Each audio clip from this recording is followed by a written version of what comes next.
오늘은 교회란 무엇인가 라는 주제를 가지고 이야기를 나누어 보려고 합니다. 2019년도 말에 코로나가 강타하게 되죠. 본격적으로 드러난 건 2020년도 네. 올해부터고요. 자, 그렇게 됨으로써 이제 교회와 성도가 한 자리에 모일 수 없는 상황이 실제로 일어났습니다. 네. 그래서 저희 교회도 47일 동안 비대면 예배를 통해서 온라인으로 예배를 드렸는데요. 전 특히 요즘 청년들, 학생들 그리고 젊은 세대에서 이런 의문을 가질 수 있을 것 같아요. 온라인 예배 해보니까 굳이 교회 안 나가도 예배 드릴 수 있거든요.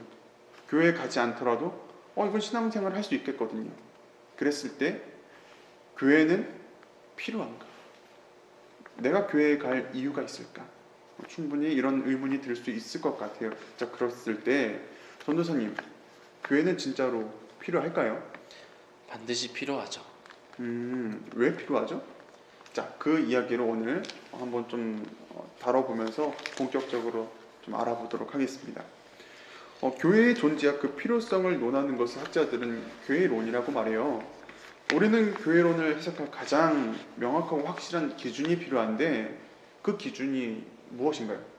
기준은 바로 성경이죠. 그렇죠, 성경이죠. 그랬을 때 성경에서는 교회를 뭐라고 할까요? 특별히 성경에서 교회를 나타내는 단어가 있을까요? 특별히 교회라는 단어를 나타내는 것은 어디에 나타나냐면 신약 성경에 나타나는데요. 그 단어는 에클레시아라고 합니다. 이것이 교회를 그리스어로 번역한 말입니다. 뜻이 뭐죠? 문자적으로 해석을 하면 밖으로 불러 모으다 이런 뜻을 가지고 있습니다. 제가 알기로는 이 에클레시아라는 단어가 교회에 먼저 사용된 단어는 아닌 걸로 알고 있어요. 네, 그렇죠. 이 단어는 일반적으로 고대 그리스 사회에서 시민들의 모임을 사용하는 것, 모이는 것에서 또 의미를 하고 있고, 또 이 시민들은 어떤 문제를 해결하기 위해서 부름받은 그런 사람들을 말하는 것에서 먼저 쓰여졌습니다. 그러니까 쉽게 말해서 그리스 시민 의회를 가리켜서 그 모임을 가리켜서 에클레시아라고 그렇죠. 했던 거군요. 네. 그런데 이 단어가 어떻게 교회라는 단어로 표현이 될까요? 성경에서는 이 에클레시아라는 단어를 하나님 나라의 시민권을 가진 그런 사람들의 모임으로 해석을 하고 있습니다. 그래서 이 교회란 죄악된 세상 속에서 예수를 그리스도라 고백하는 거룩한 성도들의 모임을 말합니다. 그렇군요. 자, 그렇다면은 구약 성경에서는 교회를 어떻게 조명하고 있을까요? 구약 성경에서도 이스라엘 백성들의 모임을 가리켜서 일반적으로 들으셨을 수도 있겠지만 회중이라는 단어를 또 사용을 하고 있습니다. 이것을 히브리어로 얘기를 한다면 에다라고도 얘기를 하죠. 뜻이 뭐죠? 에다는 주로 여호와의 회중, 또 이스라엘 회중 등 하나님을 신앙하는 어떤 이스라엘 백성 전체를 가리킬 때 사용하는 말입니다. 이것을 나중에 70인역에서 에클레시아로 번역을 또 하고 있습니다. 그렇군요. 그러니까 결국 성경에서 말하는 교회란 하나님의 통치를 받는 백성들의 모임이 되겠군요. 네, 목사님께서도 이 교회론에 대해서 또 몇 가지 정리해 오신 사항이 있으신데 한번 말씀해 주시죠. 네. 저는 고린도 전서에 나타나는 교회론을 좀 살펴봤어요. 먼저 좀 고린도 전서의 상황을 알아야 되는데 이 고린도 전서는 바울이 고린도 교회에 보내는 편지예요. 그 당시 고린도 교회에 문제가 있었거든요. 특히 분쟁하고 분열하는 그런 안 좋은 일들이 굉장히 많았어요. 그래서 그것을 권면하기 위해서 바울이 고린도 전서를 쓰게 되는데 이 고린도 전서에 보면요, 바울은 교회가 무엇인지 그리고 또 교회가 무엇을 해야 되는지를 잘 알려주고 있어요. 고린도 전서를 보니까 고린도 전서에는 교회론이 크게 두 가지로 나타나더라고요. 먼저 첫 번째는 성도 한 사람이 교회가 된다는 거예요. 굉장히 특이하죠.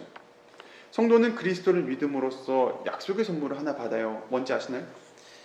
성령이죠. 네, 맞습니다. 이건 누가복음 말씀에도 나타나는 건데 약속의 선물로 성령을 받게 돼요.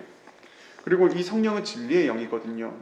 하나님의 말씀을 우리에게 가르쳐 주기도 하시고 또 깨닫게 하시는데, 그래서 성령을 통해서 하나님의 법과 질서를 알게 돼요. 그리고 그것에 순종했을 때 우리는 하나님의 통치를 받는다라고 하거든요. 그럼으로써 하나님의 통치를 받는 성도는 이미 그 자체로 하나님의 교회로서 인정을 받는 거죠. 그리고 이러한 통치의 개념이 확장된 것이 바로 두 번째 교회론으로 이어지게 돼요. 확장된 개념이 뭔가요? 음, 두 번째 교회로는 성도들의 모임이 교회가 된다는 거예요. 그러니까 바울은 성도를 지체라고 표현하고요. 이 지체들이 모였을 때 그리스도의 몸된 교회가 된다고 하거든요. 또한 이것이 하나님의 뜻이라고 말해요. 각 지체로 부름받는 것, 이게 하나님의 뜻이라는 거죠. 그래서 하나님은 동일한 성령으로 성도들을 하나 되게 만드시고요. 그들을 가리켜 온전한 교회로 이루시는 거예요. 그럼으로써 하나님의 통치가 개인에서 공동체로 이렇게 교회로 확장이 되어져 나가는 거죠. 그러면 이렇게 됐을 때 교회가 해야 될 어떤 역할과 목적이 뭐가 있을까요? 네, 교회는 모이는 것 그 자체만으로도 목적이 됩니다. 왜냐하면 성도가 교회로 모임으로써 서로 다른 사람들이 하나의 성령에 매이게 되는 거거든요. 또한 함께 하나님의 통치를 받기 때문에 이거 자체만으로도 교회는 하나의 목적이 되는 거죠. 하나님의 통치를 받는 건요, 그리스도의 몸된 교회에서 가장 중요한 핵심 가치예요. 교회의 머리 대신 예수님으로부터 각 지체가 유기적으로 움직이기 때문인 거죠. 그러니까 우리가 생태계를 표현할 때도 유기적으로 이렇게 상호 교환한다고 하잖아요. 교회도 똑같아요. 살아있는 거죠. 그래서 결국 교회가 이 땅에서 감당하게 될 역할은 하나님의 통치 안에서 하나님의 영광을 위해서 일하는 겁니다. 그러면 결론적으로 교회는 하나님께 영광된 일을 해야 된다는 말씀이신 거죠? 네, 맞습니다. 그렇다면 오늘날 교회는 어떤 모습이어야 될까요? 전도사님 생각에는 어떠세요? 카페 같은 모습이었으면 좋겠어요. 카페 같은 모습. 네. 왜 카페인가요? 특히 우리 교회 카페를 보면 더 아시겠지만 각자의 디자인이 다 다르잖아요. 의자의 디자인도 다 다르고 테이블의 디자인도 다르고 또 컵의 디자인도 다 다르잖아요. 근데 그것이 하나가 되어서 나타내는 어떤 그런 감성, 어떤 그런 아름다움을 놓고 봤을 때 교회도 그러한 모습이 되면 더 좋지 않을까. 왜냐하면 각기 다른 어떤 성도님들이 모여서 하나의 아름다움을 나타내는 것처럼 또 그렇게 됐을 때 그런 존재만으로도 또 내가 찾고 싶은 교회, 어떤 교회 외부적인 사람들이 봤을 때도 저런 교회는 내가 찾고 싶은 교회다 라는 그런 교회의 모습이 되어야 되지 않을까 그렇게 생각을 합니다. 네, 그렇죠. 그랬을 때 하나님께서 그 교회를 사용하시고 그 교회를 통해서 영광을 받으시겠죠? 네. 네, 감사합니다. 오늘은 여기까지 하겠고요. 다음에는 조금 더 알찬 내용으로 찾아뵙도록 하겠습니다. 자, 오늘 여기까지 하겠습니다.